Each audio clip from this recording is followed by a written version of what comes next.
Right now, as you listen to these words, millions of cells in your body are making a choice between repair and decline. This choice happens silently, without your conscious awareness, yet it determines whether you will see your 80th birthday or become part of a statistic that haunts our modern age. The average human lifespan in 2026 hovers stubbornly below 80 years in most parts of the world, not because our biology demands it, but because we have collectively adopted patterns of living that our bodies were never designed to endure. The tragedy is not that we die, for death is the natural conclusion of life, but that we die decades before our biological potential, robbed of years that should have been ours by habits so ordinary they seem harmless. There exists a profound disconnect between what our bodies need and what our modern lives provide. If you could observe a single human cell under perfect conditions in a laboratory, you would witness something remarkable. That cell, given the right nutrients, the right environment, and freedom from chronic stress, can maintain its integrity far longer than the cells currently living inside most of us. The difference between laboratory perfection and lived reality reveals something essential about why we age faster than we should. Our ancestors, those who walked this earth 10,000 years ago,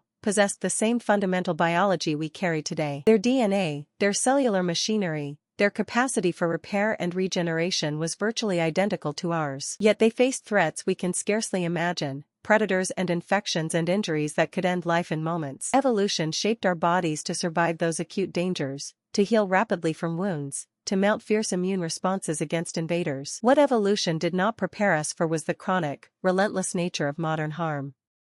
The 5 habits I will share with you today do not kill quickly like a predator's attack. They kill slowly, incrementally, by overwhelming repair systems that were designed for a different kind of challenge altogether. The first habit that steals years from your life operates at the level of inflammation, and it begins with something so common you likely did it today. When you consume foods that spike your blood sugar rapidly, processed carbohydrates and refined sugars that flood your system faster than your metabolism can handle, you trigger a cascade of events inside your blood vessels. Glucose molecules, when present in excess, begin to stick to proteins in your bloodstream through a process called glycation. These glycated proteins cannot function properly. They accumulate in the walls of your arteries, in the lenses of your eyes, in the filtering units of your kidneys. Your immune system, designed to protect you, recognizes these damaged proteins as foreign invaders. It responds the only way it knows how, with inflammation. White blood cells rush to the scene, releasing signaling molecules that cause swelling and heat. This response, which would be helpful if you had cut your finger,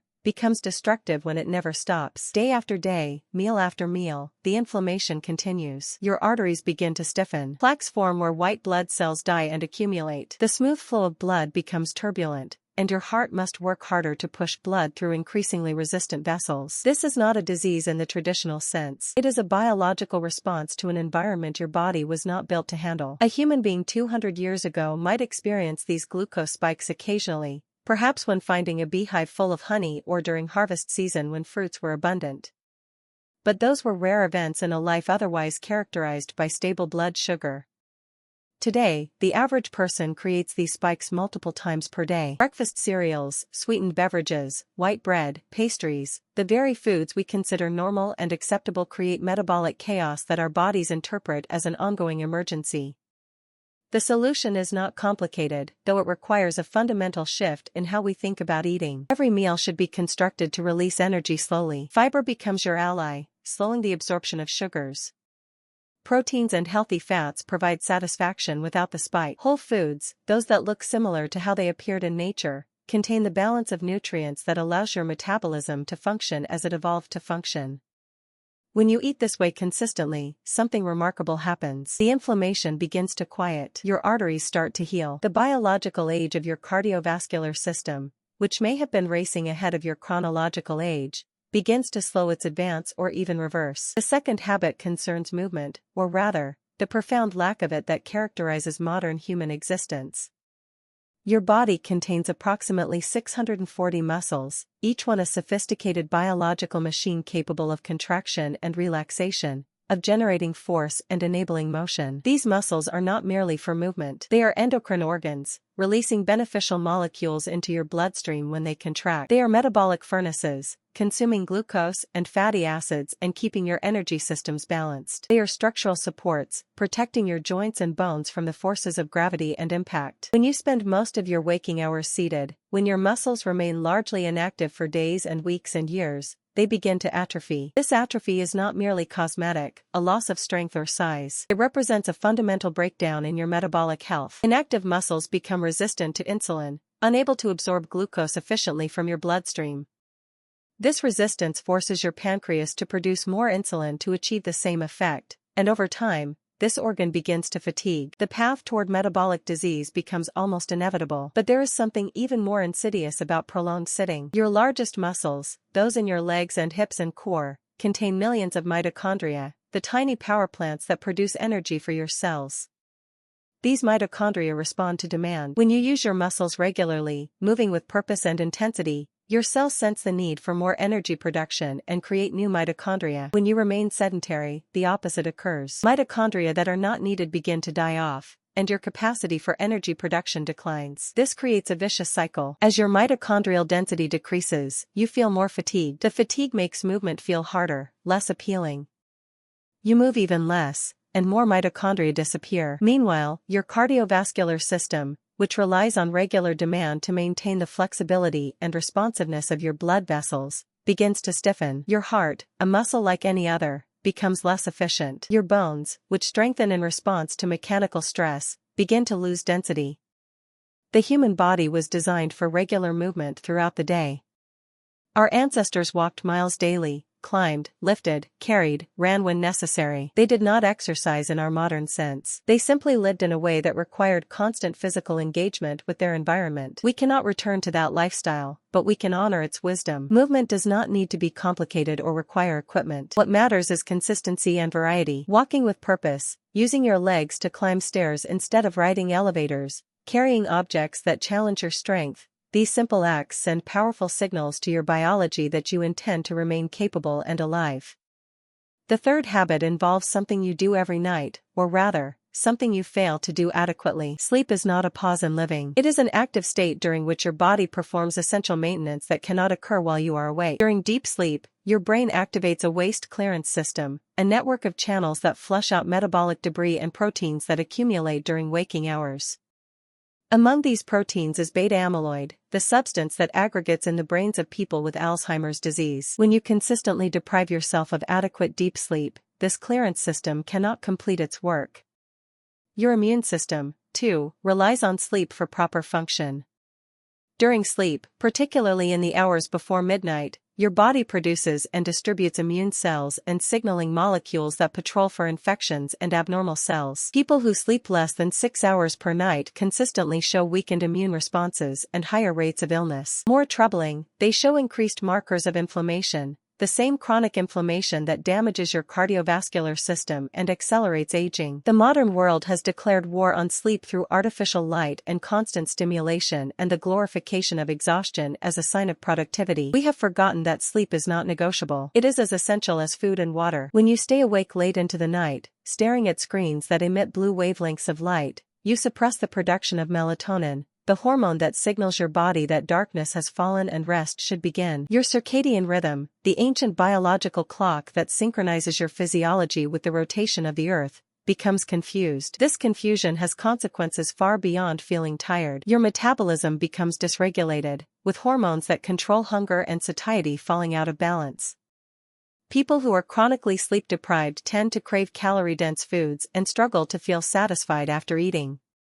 Their bodies, sensing an emergency state, try to store energy as fat. Meanwhile, the protein synthesis that repairs and builds muscle tissue, which occurs primarily during deep sleep, becomes insufficient. You begin to lose muscle mass even if you are exercising, because your body cannot complete the recovery process. The solution requires treating sleep with the respect it deserves. Your bedroom should be cool, dark, and quiet, a sanctuary for rest rather than a place for screens and stimulation. The hour before sleep should involve a winding down of mental activity, a transition from the demands of the day to the receptivity of rest. Consistency matters profoundly. Your body thrives on predictable rhythms, sleeping and waking at roughly the same times each day, even on weekends. This regularity strengthens your circadian system and improves the quality of every hour you sleep. Keynote 4, the isolation epidemic. The fourth habit is less obvious than the others, yet its impact on longevity is profound and well documented across decades of research. Humans are social creatures, shaped by evolution to live in groups, to form bonds, to care for one another. Your nervous system, your immune system, your endocrine system, all evolved in a context of social connection.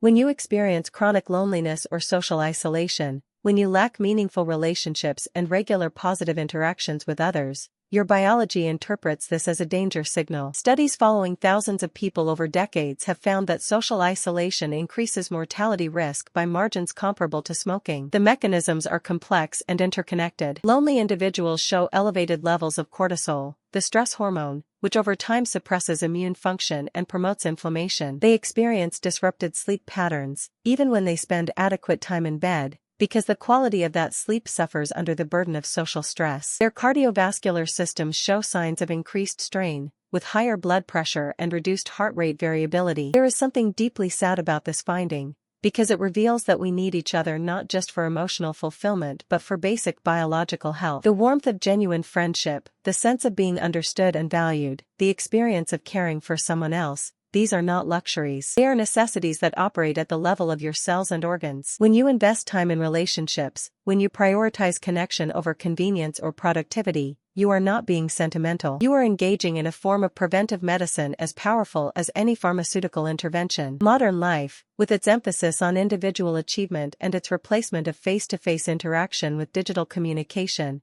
has created an epidemic of loneliness even among people who are rarely alone. You can be surrounded by others and still feel isolated if those interactions lack depth and authenticity. The solution is not simply to be around people more often. It is to cultivate relationships that involve reciprocity and vulnerability, where you can share your struggles and joys, where you feel seen in your full humanity. This might mean prioritizing family dinners over working late, joining communities built around shared interests or values, volunteering in ways that connect you with others working toward common goals. It might mean having the courage to reach out to old friends or to deepen superficial acquaintanceships into something more meaningful. Your body will respond to these efforts in ways you can measure. Your inflammation markers will decrease. Your sleep will improve. Your resilience to stress will strengthen. The years you gain from social connection are years of better health, not merely more time. The fifth and final habit concerns the relationship between your mind and your body, specifically the ways that chronic psychological stress accelerates biological aging. Stress, in acute doses, is not inherently harmful. When you face a genuine threat, your body's stress response is beautifully designed. Your adrenal glands release cortisol and adrenaline, your heart rate increases, your muscles receive more blood flow, your attention sharpens. This response helped your ancestors survive encounters with danger,